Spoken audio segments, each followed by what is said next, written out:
झूठ बोल रहे हो। मैंने तुम्हें देखा है, तुमने ऋत्विक का खून किया है। तुमने इसी गन से उसको मारा है। तुमने खून किया है ऋत्विक का। माया, कुछ नहीं हुआ है, ये सिर्फ तुम्हारे दिमाग का वहम है। ये मेरा कोई वहम नहीं है। वहाँ ऋत्विक की लाश पड़ी हुई, तुम मेरे साथ चलो, मैं तुम्हें दिखाती हूँ। आ मेरे साथ। उसकी लाश वहीं पड़ी, हाँ वहाँ पर है। मेरा विश्वास है, वो वहीं पर है।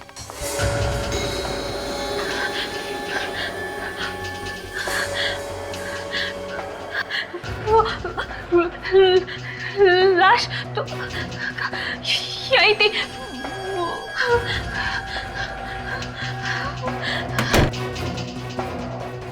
आज के दिन भी ये नाटक करने की क्या जरूरत थी तुम्हें? आखिरकार तुमने सारे मेहमानों के सामने हमारी इज्जत उछाल कर रखी थी, यही चाहती थी ना तुम? माँ, रहने दो ना, आपको तो पता ही है भाभी की दिमागी हालत। तुम मर चुके हो। मैंने देखा था तुम्हारी लाश वहाँ पड़ी हुई थी। तो ये कि आपके सामने आत्मा खड़ी है भाभी। तुम्हारा चेहरा पूरा खून से लथपथ था। तुम्हें अनुष्का ने गोली मारी है, मैंने देखा था। मैंने गोली चलाई है। हाँ, तुमने गोली मारी है ऋत्विक को, मैंने खुद से देखा। और फिर तुम कॉरिडोर में भाग गई, मैंने तुम्हारा पीछा किया। तुम्हारी ये गन पड़ी हुई थी, ये गन मैंने उठाई है। कम ऑन माया, मैं लोगों के साथ बाहर थी, अभी तुमने देखा ना, तो फिर मैं यहाँ कैसे आ सकती हूँ? माया जी, आप आराम कीजिए, यहाँ कुछ भी नहीं हुआ है। हुआ है, यहाँ ऋत्विक का खून हुआ है। अनुष्का ने ऋत्विक का खून किया है, मैंने देखा है। भैया, आप भाभी को घर लेके जाओ। और भैया, भाभी के हाथ से गन ले लो, कहीं किसी को गोली ना मारे। मैंने कोई गोली नहीं मारी है, ये गोली अनुष्का ने मारी है, उसने खून किया है। तुम लोग मेरी बात का विश्वास करो। माया, गन दो। अनुष्का ने खून गन दो। बस बहुत हो गया अभी। हाँ, अब चलो मैंने बोला।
अनुष्का,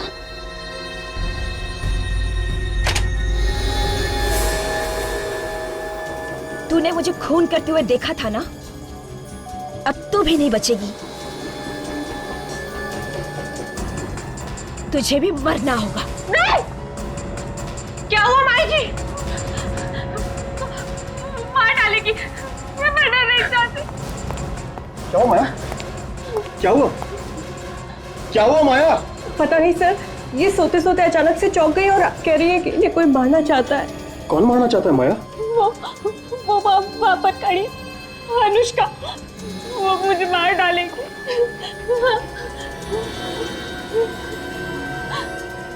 कोई भी तो नहीं है बाहर। वो भी यही खड़ी थी, उसने मुझे मारने की धमकी दी थी। आर्नव, तुम्हें कितनी बार कह चुकी हूँ कि तुम्हारी बीवी का दिमाग खराब हो चुका है, अब इसे घर में रखना ठीक नहीं है, इसे हॉस्पिटल पहुंचाओ। कैसी बात कर रही हैं आप मॉम? अरे कुछ नहीं हुआ उसको, ठीक हो जाएगी वो। जब इतने दिन तक ठीक नहीं हुई तो अब तक खाक ठीक हो जाएगी। मैं झूठ नहीं बोल रही, आप लोग मेरा विश्वास कीजिए। वो मार डालेगी मुझे, मैं मरना नहीं चाहती। माया, ये वहम निकाल दो अपने दिमाग से प्लीज, और अभी सो जाओ। रिया, माया का ध्यान रखना।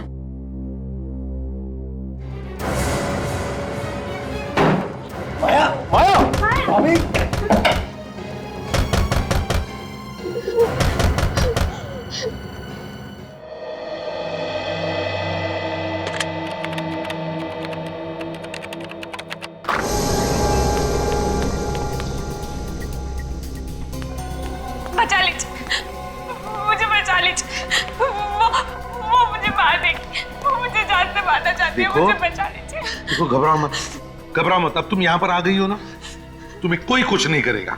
बैठो बैठो। वो मुझे मार डालेंगे, वो मार देगी मुझे। क्या नाम है तुम्हारा? कौन हो तुम? माया। माया। अच्छा माया, बताओ कौन मारना चाहता है तुम्हें? वो मेरे घर की खिड़की के बाहर खड़ी थी और उसके हाथ में गन भी थी। वो मुझे मार देगी। निखिल, जरा पानी लेकर आओ। मार देगी वो। उसके हाथ में गन थी और उसने तुम्हें मारा नहीं? मैं भाग के यहाँ पर आ गई। अच्छा माया, बताओ कौन है वो जिसने तुम पर गन तान के रखी थी? वो अनुष्का, एक खून कर चुकी है वो, और अब मुझे मारना चाहती है। अनुष्का? किसका खून किया है अनुष्का ने? अपने बिजनेस पार्टनर ऋत्विक का खून कर चुकी। तुमने देखा खून होते हुए? तुम्हारे सामने हुआ खून? और उसके बाद उसने तुम्हें मारने की कोशिश की? सर, कुछ गड़बड़ है। माया, शांत हो जाओ और जरा डिटेल में बताओ, क्या देखा तुमने?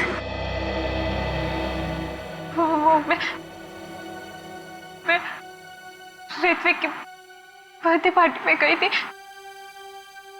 और एक रिसोर्ट में। मेरी तबीयत कुछ ठीक नहीं थी, मुझे नींद सी आ रही थी, इसलिए मैं कमरे में सो गई। जैसे ही गोली चलने की आवाज़ सुनी, मैं और डर गई। मेरा सर चकरा रहा था, कुछ भी साफ साफ नजर नहीं आ रहा था। मैं और डर गई क्योंकि गोली की आवाज़ के साथ साथ किसी आदमी की चिल्लाने की आवाज़ भी थी। जैसे ही मैंने आंखें खोली और देखने की कोशिश की, मैं और भी डर गई। फिर कुछ समझ ही नहीं आ रहा था कि मैं वहां पर क्या कर रही हूँ। जैसे ही मैं दरवाजे पर पहुंची,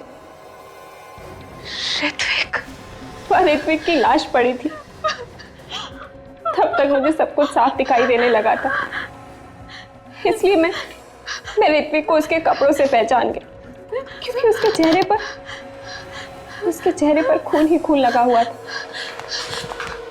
इसलिए मैं मदद के लिए चिल्लाते हुए बाहर निकली। ये तो अनुष्का रुको। अनुष्का, गन?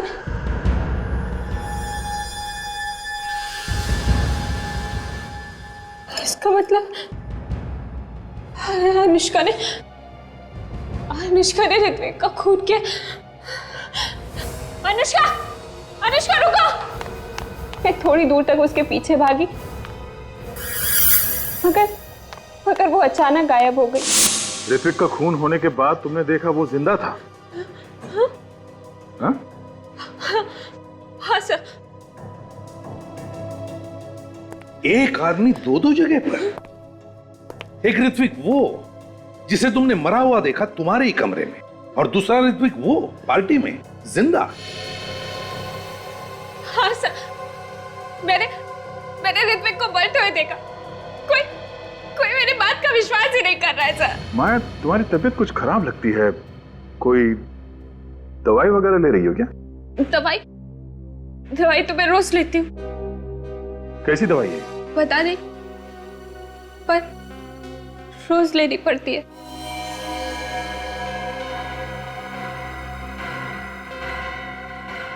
माया, हम तुम्हारे घर वालों से मिलेंगे। तुमने कुछ सोचा माया? तुमने एक जिंदा इंसान की मौत का बवंडर बना दिया। देखो अर्णव, माया को डांटने के लिए नहीं बुलाया तुम्हें यहाँ पर।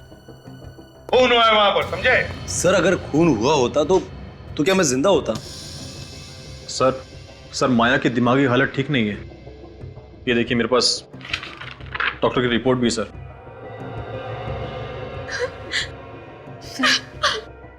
मैं माया जी को अंदर लेकर जाऊं? इन सब बातों से इनके दिमाग पर बुरा असर पड़ेगा। ठीक है, लेकर जाओ। काजल, ध्यान रखना इस बात। आइए।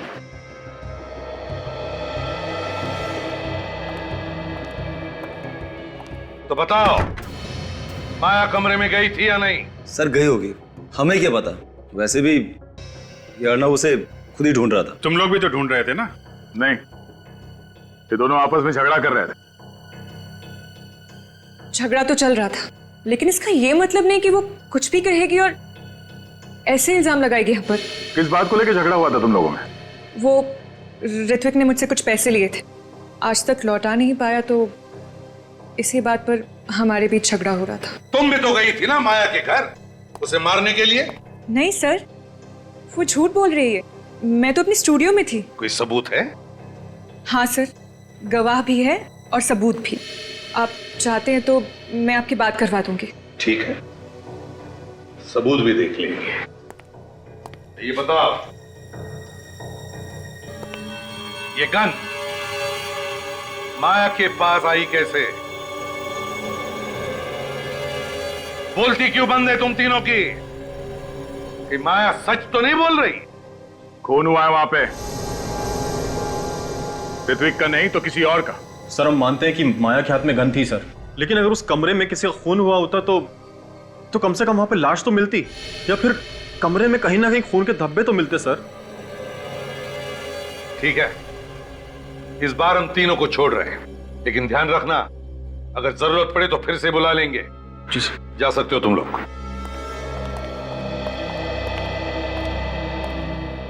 सर कुछ ना कुछ तो हुआ है उस कमरे में। हाँ अभिजीत, कुछ तो हुआ है। लगता है इस माया की बातों में सच्चाई है, लेकिन समझ में नहीं आता है कि ये गन माया के पास आई कहां से। सर माया ने बताया कि उसने गोली चलने की आवाज सुनी थी। इस गन पे साइलेंसर लगा हुआ है, तो उसने आवाज सुनी कैसे?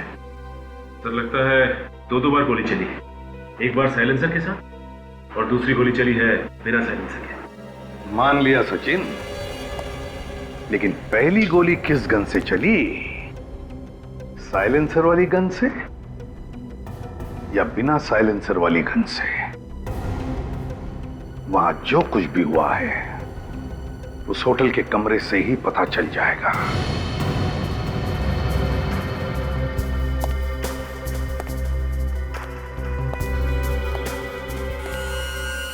ये देखो, गोली यहां पे घुसी है।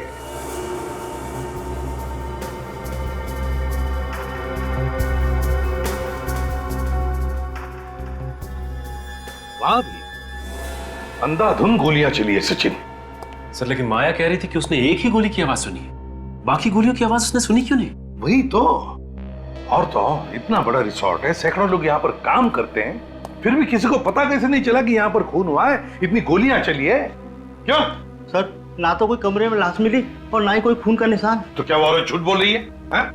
उसने अपनी आंखों से देखा ना खून होते हुए है? सर वो औरत सन की लगती है, पूरे होटल में गन लेकर घूम रही थी हाथ में, सब लोग डरे हुए थे उससे। बाहर जाके खड़े हो जाओ। सर ये माया तो ये भी कह रही थी कि लाश दरवाजे के पास यहाँ अंदर पड़ी थी घर में और दरवाजा बंद था, तो फुरखुनी ने गोली चलाई कहां से होगी? सचिन, माया ने यह भी कहा कि वो दरवाजा खोलकर बाहर गई। इसका एक ही मतलब हो सकता है कि खूनी इस तरफ दरवाजे के बाहर खड़ा था।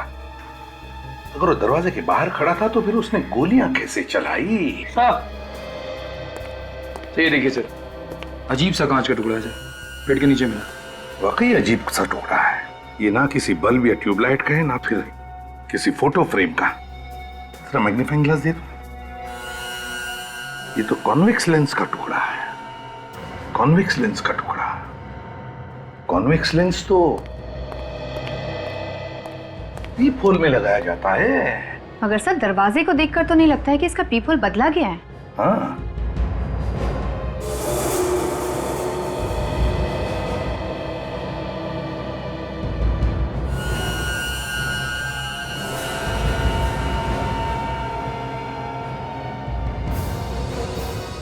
राजल, ना सिर्फ पीपोल बदला गया है बल्कि ये दरवाजा भी बदला गया। दरवाजा बदल दिया क्या? हाँ, दरवाजा भी बदला है।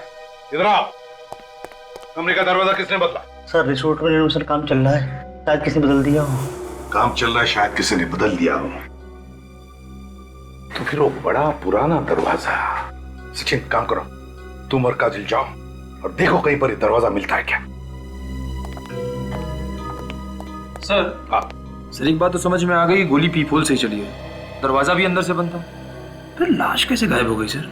हाँ, गोलियां पीप होल से चली है और दरवाजा अंदर से बंद था, तो फिर लाश को यहां से गायब कैसे किया गया?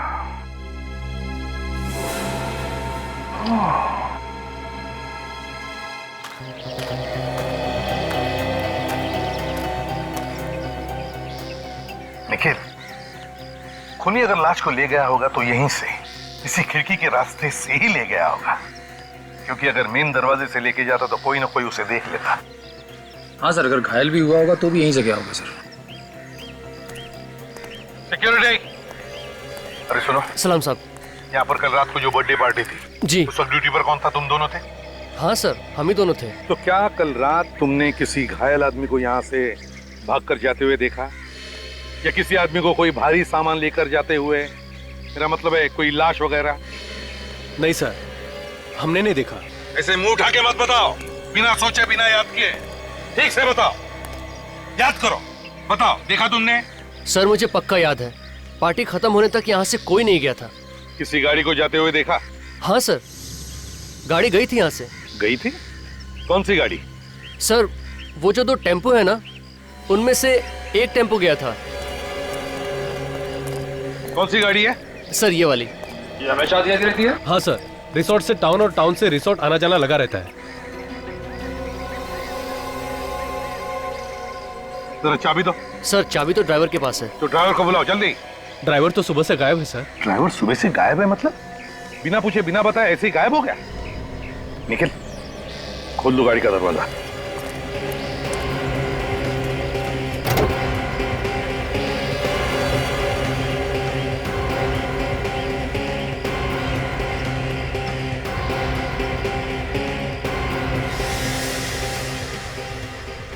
गाड़ी तो एकदम साफ कर दी है। सर ड्राइवर ने बिना पूछे गाड़ी धुलवा डाली थी, उसकी वजह से उसे मैनेजमेंट से बहुत डांट पड़ी थी। बिना पूछे उसने गाड़ी धुलवा दी? जी। अगर कोई खून या उंगलियों के निशान हो तो वो भी धुल गए होंगे।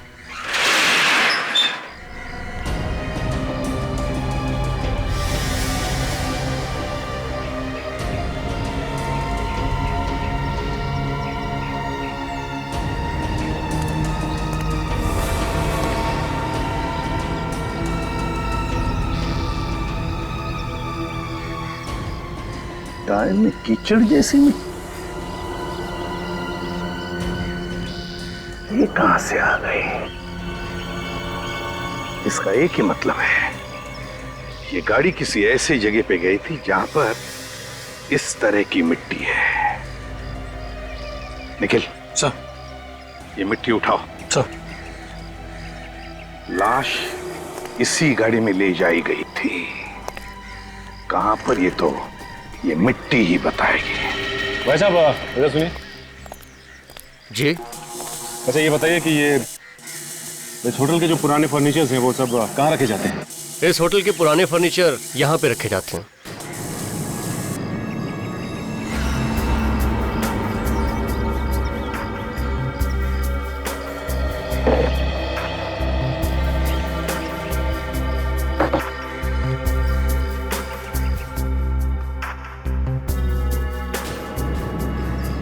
काजल, लगता है वो दरवाजा इसके पीछे ही है। बंद कर दिया। संभल के।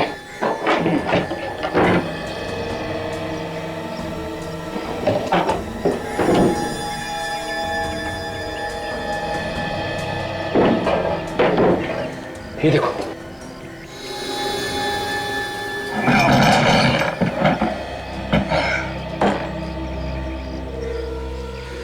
लगता है काजल ये दरवाजा वही है। हाँ, इसका तो पीपल भी टूटा हुआ है। इसका मतलब काजल गोली यहीं से चलाई गई है। ये जो 3 गोलियां हमें रिसोर्ट के कमरे में से मिली थी वो उसी गन से चली है जो माया के पास थी। फॉरेंसिक का रिपोर्ट भी यही कहता है। मतलब सर ये तीनों गोलियां साइलेंसर वाली गन से चली है, इसीलिए माया को गोली चलने की आवाज नहीं आई। बस सर, उस गोली का क्या हुआ जिसकी आवाज माया ने सुनी थी? या वाकई अगर खून हुआ है जिसे माया ने देखा है, तो गोली अभी भी उसी लाश में ही होनी चाहिए। मगर सर, लाश कहां पर है? खूनी को वहां से लाश ले जाते हुए किसी ने देखा कैसे नहीं? हाँ, ये बात तो है। बड़ी प्लानिंग के साथ सब कुछ किया गया है दया, वरना इस अनुष्का और ऋत्विक की जैसा ही ड्रेस कोई क्यों पहनता? हाँ सर, और ये सब इसलिए किया गया ताकि माया को किसी तरह से ये खून होते हुए दिख जाए और उसका दिमाग खराब हो। मगर सर, कोई माया को पागल क्यों बनाना चाहेगा? कोई ना कोई तो वजह जरूर है, कोई ना कोई तो वजह है। एक बात और सर, अगर ये सब एक प्लान था तो हो सकता है जो आदमी मारा गया है उसे मालूम ना हो कि उसकी मौत होने वाली है। वो तो बेचारा कोई छोटा मोटा एक्टर होगा जो इसमें फंस गया। हाँ बेचारा। इस खूनी ने उसे झूठ बोलकर पटा लिया होगा सर। उसने बताया होगा कि कोई नाटक करना है जिसमें ऋत्विक के कपड़े पहनने हैं, और फिर सचमुच गोली मार दी उसे। मगर सर, एक बात अभी तक समझ में नहीं आ रही है, वो आदमी सचमुच मर चुका है या फिर सिर्फ घायल हुआ है? और एक बात, वो लड़की जिसने अनुष्का जैसी ही ड्रेस पहनी थी, वो ड्रेस आई कहां से? अब अनुष्का दो ड्रेस तो नहीं बनाएगी बिल्कुल वैसी की वैसी ही। इस अनुष्का से पता लगाना चाहिए कि उसने वो ड्रेस कहां पर बनवाई थी। वहीं से पता चलेगा कि कौन है ये दूसरी लड़की जिसने वैसी ही ड्रेस बनवाई थी। वही खूनी है दया, वही खूनी है। बॉस, दरवाजे को तो एकदम साफ सूफ करके रख दिया गया है। बहुत ही होशियार खूनी है। फिंगरप्रिंट्स भी एकदम साफ कर दिए। सर की गोली तो पीपोल में से ही चली है ना? हाँ, गोली पीपोल से ही मारी गई।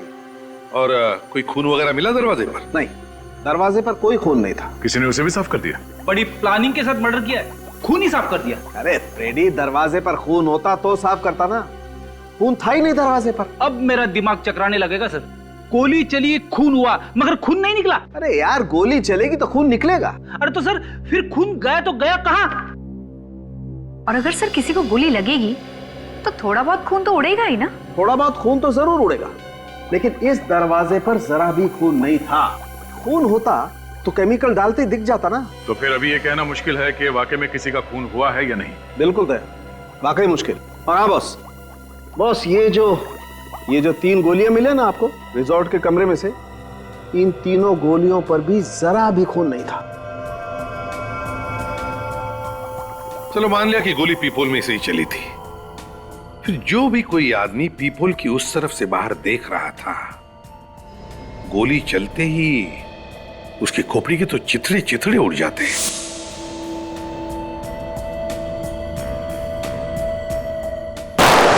सर, ये भी तो हो सकता है कि खोपड़ी के छितड़े ना उड़े हो और गोली अभी भी उसकी खोपड़ी में हो जिसे गोली लगी। हो सकता है, बिल्कुल हो सकता है। सर, जो मिट्टी आप लोगों को टेम्पो के टायर में से मिली है, वो समुद्र के किनारे की है। उसमें से मुझे छोटे छोटे पत्थर के टुकड़े और सी शेल्स मिले जो अक्सर बीचेस पे पाए जाते हैं। इसका एक ही मतलब है दया, खूनी ने लाश को टेम्पो में डाला और समुद्र के किनारे ले गया। रिसोर्ट के आसपास जो भी बीच है, लाश वहीं पे मिलेगी।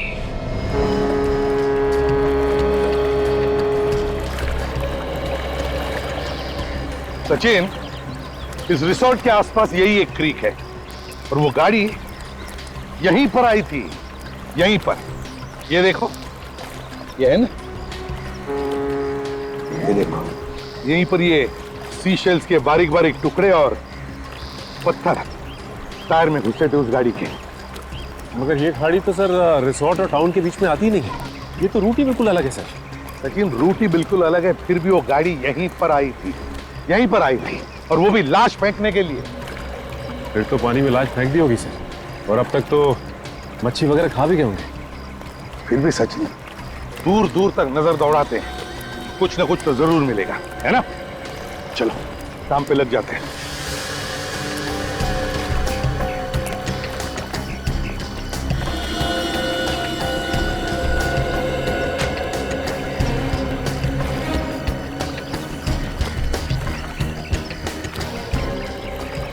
हाँ सचिन, कुछ नहीं सर।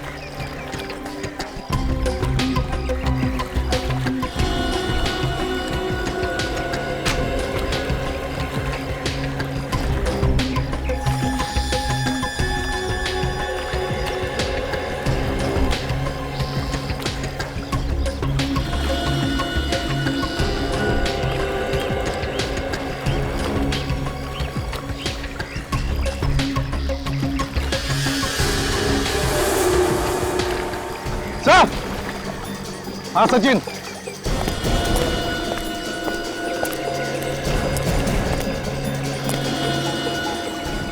माय गॉड, लाश इसे पलटा दे।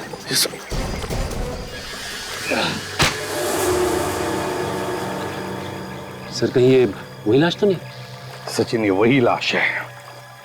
इसे रिसोर्ट में मार डाला और यहां ला करके जला दिया और फिर गाड़ी को अच्छी तरह से धुलवाकर रिसोर्ट में जाकर के खड़ी कर दी।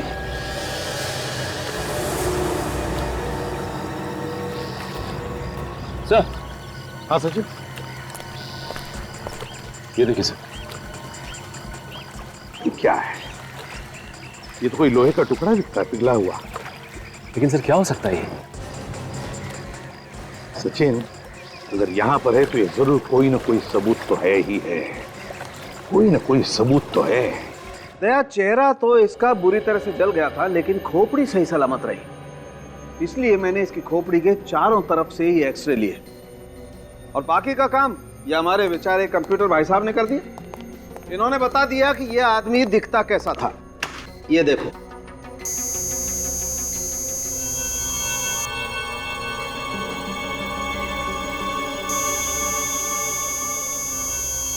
चलो, अब तो माया के परिवार वालों में से कोई तो इसे पहचान ही लेगा।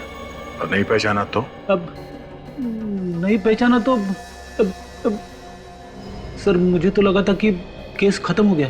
गड़बड़ हो सकती है फेडी।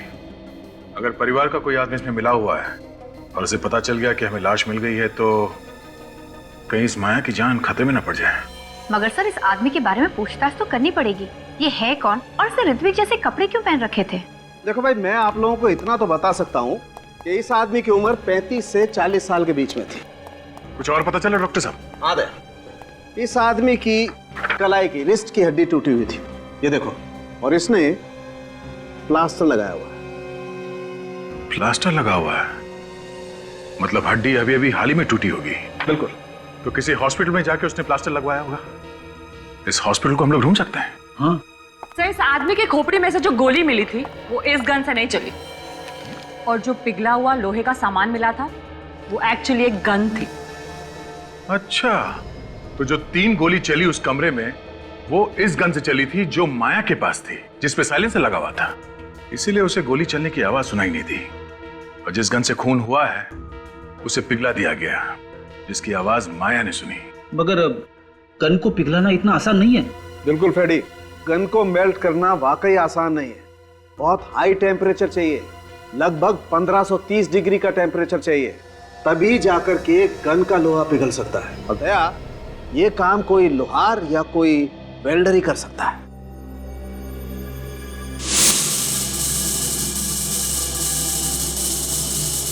सर, एक वेल्डर रिसोर्ट में ग्रिल का काम कर रहा था। हो सकता है काम भी उसी ने किया।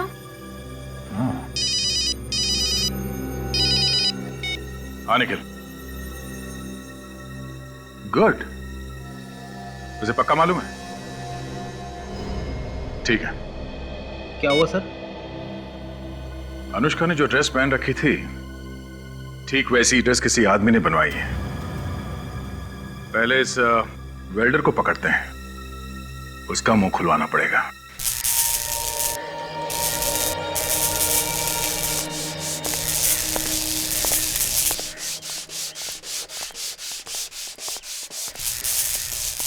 जी सर।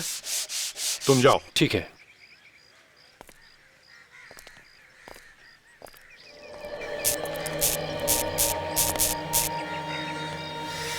अरे सर, आप खूनी का पता चला? नहीं, अब तक पता नहीं चला, लेकिन बहुत जल्दी पता चल जाएगा। साहब, खूनी जरूर पकड़ा जाना चाहिए। एक बात बताओ, ये जो तुम्हारा वेल्डिंग का रॉड है ना, इसमें से कितना टेम्परेचर बाहर निकलता है? पता नहीं साहब, मगर आप ये सब क्यों पूछ रहे हैं आप? नहीं, एक गन का हलवा बनाना है। गन? हाँ। कैसी गन? मैं किसी गन के बारे में नहीं जानता। सचिन, जरा बता दो गन। हाँ, ये बताओ कि जिस रात खून हुआ उस रात तुमने किसी की गन मेल्ट की थी? हाँ की थी। किसकी गन थी वो? मालूम नहीं साहब। सर, इससे पहले कि कोई आ जाए इसको अपना कमाल दिखा दो। ठीक कह रही हो काजल तुम। ये क्या कर रहे हो साहब आप? अरे साहब गोली चल जाएगी साहब, गोली चल जाएगी। सर गोली में चलाना सर। ये क्या कर रहे हो साहब आप? ये मर जाएगा उस आदमी की तरह। साहब गोली चल जाएगी साहब। मर गया, मर गया, मार डाला, मार डाला, मर गया। पता चला गोली कैसे चलती है? बिना गोली चले कैसे दर्द हुआ? सोचो उसे कितना हुआ होगा दर्द जिस पर ये गोली चली थी। बर्थडे पार्टी में आई थी वो साहब, ज्यादा उम्र नहीं थी उसकी, जवान थी साहब।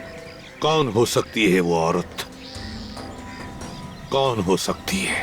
साहब पार्टी के बाद एक आदमी ने उसको आवाज लगाई थी और पूछ रहा था कि माया को तुमने अकेला क्यों छोड़ दिया? तुम पहचान लोगे उसे? हाँ साहब।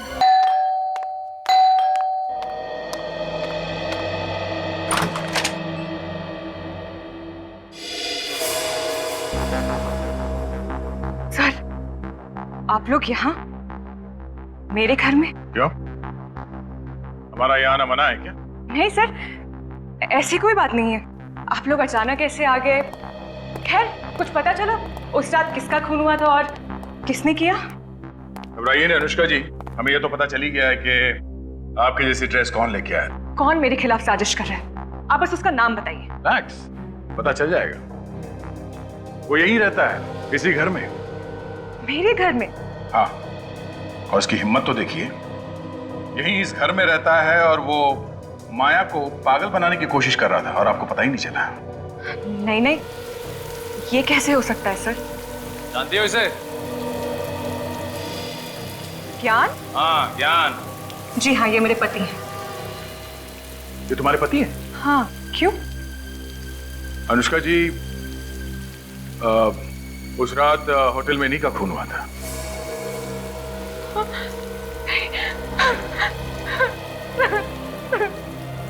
ये बात आपको पता कैसे नहीं कि उस रात को उस बर्थडे पार्टी में आपके पति भी? ये कैसे हो सकता है? ज्ञान तो यहाँ था ही नहीं, वो तो एक हफ्ते पहले ही यूएस गया था।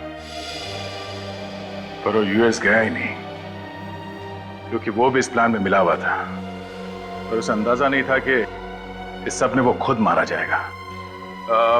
ज्ञान के दोस्तों का एड्रेस या टेलीफोन नंबर मालूम है आपको? तो प्लीज बताइए। जी सर, मैं आपको ज्ञान के खूनी को ढूंढने में जरूर मदद करूंगी। सर, देखने में बहुत शरीफ लग रही थी, कोई कह नहीं सकता कि वो ऐसा काम कर सकती है।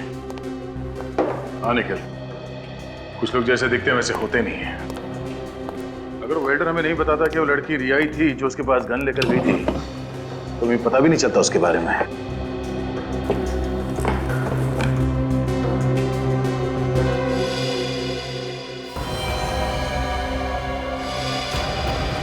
ये रिया किसी एक डॉक्टर के पास नहीं जाती थी, अलग अलग डॉक्टरों के पास जाके अलग अलग दवाइयां लिखवा कर लाती थी।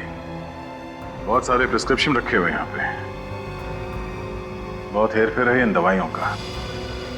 फिर हो सकता है माया को पागल बनाने के लिए किया जा रहा हो। मगर रिया नर्स होकर ऐसा कर क्यों रही है? जरूर कोई ना कोई है जो रिया से सब करवा रहा है। सर, हाँ निखिल, ये देखिए।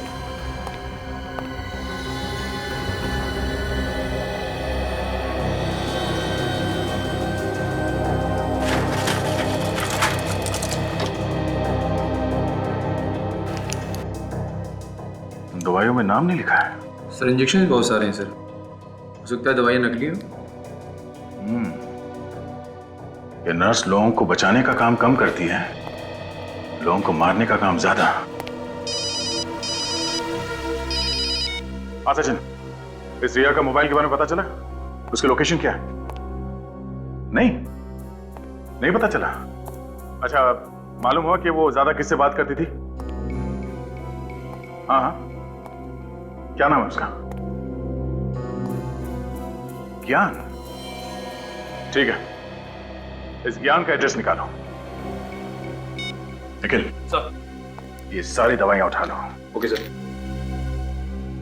ये दवाइयां हमारे लिए सबूत का काम करेंगी। सच बोल रहे हो? वाकई मालूम नहीं तुम्हें विज्ञान क्यों रुका था होटल के कमरे में? नहीं सर, नहीं मालूम। ज्ञान ने तो कहा था कि वो कहीं 7 दिनों के लिए बाहर जा रहा है अपनी पत्नी अनुष्का के साथ, कहीं इंडिया से बाहर। ये ज्ञान तुम्हारा दोस्त था ना? नहीं सर। सर, जिस ट्राई स्टार होटल में ज्ञान ठहरा हुआ था उसका मैनेजर आ रहा है सर। गुड। तो उसने अपने सारे प्लान दबा के रखे हुए थे, इसीलिए किसी को कुछ नहीं बताया। Manager try star hotel? हाँ सर, मेरा नाम कंसाकिया है, मैं ही होटल ट्राइस्टर का मैनेजर हूँ। बस तो जल्दी से ज्ञान के बारे में क्या जानते हो बताओ। ये देखिए सर, ये उस टैक्सी का बिल है जिस टैक्सी में होटल का ड्राइवर ज्ञान को ले जाता था। सुरती नगर खान? तुमने ड्राइवर से पूछा नहीं कि ज्ञान वहां पे क्या करने जाता था? पूछा था सर, पर उसे कुछ नहीं मालूम। उसे वो जगह तो मालूम होगी ना जहाँ पे वो ज्ञान को छोड़ता था? हाँ, ये उसे जरूर पता होगा। बस तो वहीं पे पता चलेगा कि ये सारा मामला है क्या। ये फैक्ट्री तो बंद पड़ी है, फिर ज्ञान यहाँ क्या कर रहा था? अरे आप लोग कौन हैं और यहाँ क्यों आए? हम लोग सीआईडी से कुछ पूछताछ करने आए। पर मैंने तो कोई गुनाह नहीं किया है। वैसे आप हैं कौन? हर्षवर्धन, इस फैक्ट्री का मालिक। हर्षवर्धन जी, जरा ये देखिए, आप इस आदमी को पहचानते हैं? ये तो ज्ञान है, इसे क्या हुआ? इसका खून हो गया। खून? किसने किया सर? वही पता करने की कोशिश कर रहे हैं हम लोग।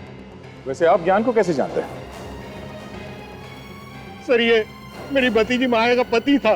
क्या? माया का पति? आप होश में है ना? माया का पति कोई और है, वो जिंदा है। देखिए साहब, आपको कुछ धोखा हुआ है। माया का पति यही है और आज ये मेरे पास आने वाला था जायदाद के पेपर्स लेने। किस जायदाद के पेपर्स? वही जो माया की है। ये सब जायदाद का चक्कर है। हर्षवर्धन जी, आप हमारे साथ ब्यूरो चलिए, वहीं दूध का दूध और पानी का पानी हो जाएगा। आर्नव, तुम माया के पति हो? तो फिर ज्ञान कौन है? ज्ञान? कौन ज्ञान? माया का पति। अरे माया का पति मैं हूं, मैं। और आप कैसे अंकल हैं? मैंने तो आज से पहले आपको कभी देखा ही नहीं। बंद करो तुम लोग ये नाटक। क्या है सब?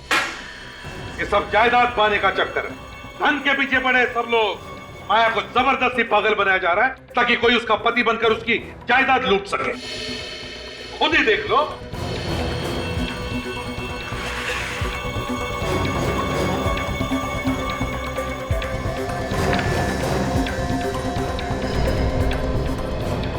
तुम माया की वसीयत? ये सारा झंझट इसी वजह से हो रहा है, इसी वसीयत की वजह से हुआ ये सब। क्या लिखा है इसमें? लेकिन सर, माया ने मुझे इसके बारे में कभी भी नहीं बताया। मुझे भी मेरे वकील ने ही बताया सर। और अचानक एक दिन ज्ञान कहीं से आया और कहने लगा कि माया की तबीयत बहुत खराब है और मैं ही उसका पति हूं। और कोई है माया के परिवार में? माया और उसकी चचेरी बहन मीनाक्षी के अलावा और कोई नहीं है परिवार में। और मीनाक्षी की कई साल पहले पानी में डूबकर मौत हो चुकी है। मैं भी उसका दूर का चाचा हूं। तो इस वसीयत से फायदा किसको होने वाला था? और किसे सर? माया को। मीनाक्षी तो मर चुकी है। मीनाक्षी की लाश मिली थी? वो मुझे नहीं पता सर। और हो सकता है मीनाक्षी अभी भी जिंदा हो और ये सब उसी ने किया है जायदाद के लिए। मगर सर, कोई ना कोई तो बीच में होगा ही जो माया को भी जानता होगा और मीनाक्षी को भी। हाँ, कोई ना कोई तो जरूर है दया, जिसने ये सब चक्कर चलाया है। सर, अब इन दोनों को अरेस्ट कर लेते हैं, यही बताएंगे हमें। मगर हमें क्यों? सर, सर हमने क्या किया? ज्ञान का खून और माया को ड्रग्स देकर पागल बनाया तुम लोगों ने। किसके कहने पर किया ये सब? वकील साहब, आदमी को अगर पैसे सपने में भी दिख जाए ना तो उसके मुंह से पानी टपकने लगता है। लालचियों ने मेरी भतीजी माया को पागल बना दिया। मगर इस बात की सजा तो उन्हें मिल चुकी है ना? सजा तो मिल चुकी है वकील साहब, मगर इसका मतलब ये तो नहीं कि माया ठीक हो जाएगी। आप ठीक कह रहे हैं सर, इतनी आसानी से नहीं। अब तो वकील साहब, अब यही एक बंद पड़ी हुई आखिरी फैक्ट्री मेरी जायदाद में बची है। इसे भी बेचकर मैं सारा पैसा ट्रस्ट में जमा करा दूंगा। You are right sir. अब आपका कोई और रिश्तेदार भी तो है नहीं जो इस जायदाद का वारिस बन सके। है। मैं हूँ वारिस। कौन हो तुम? मैं मीनाक्षी हूँ, माया की बहन, जिसे आप लोग मरा हुआ समझ रहे थे। मीनाक्षी? मीनाक्षी, तुम यहाँ कैसे? तुम तो कई साल पहले डूब के मर गई थी। चाचा जी, ये मेरे मेडिकल रिपोर्ट्स हैं।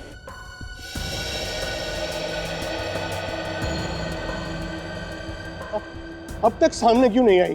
मेरी बात का लोग विश्वास नहीं करेंगे, मुझे इस बात का डर था। हाँ, तुम्हारा डर सही था भी। हम भी तो यही पूछने वाले हैं कि इतने दिनों से कहां छुपी थी तुम और क्यों? सीआईडी। हाँ, CID.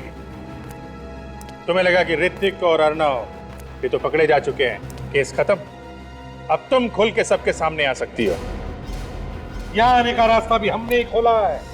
Anushka ji, I am sorry, Meenakshi जी है, ताकि यहाँ खुद आकर तुम कहो कि सारी जायदाद की वारिस मैं ही हूं।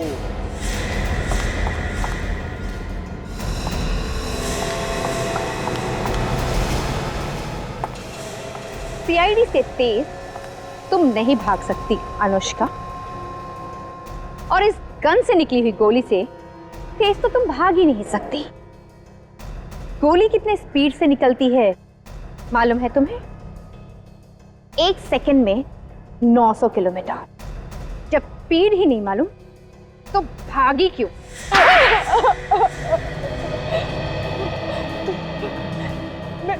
मैं किसी भी हालत में जायदाद खोना नहीं चाहती थी।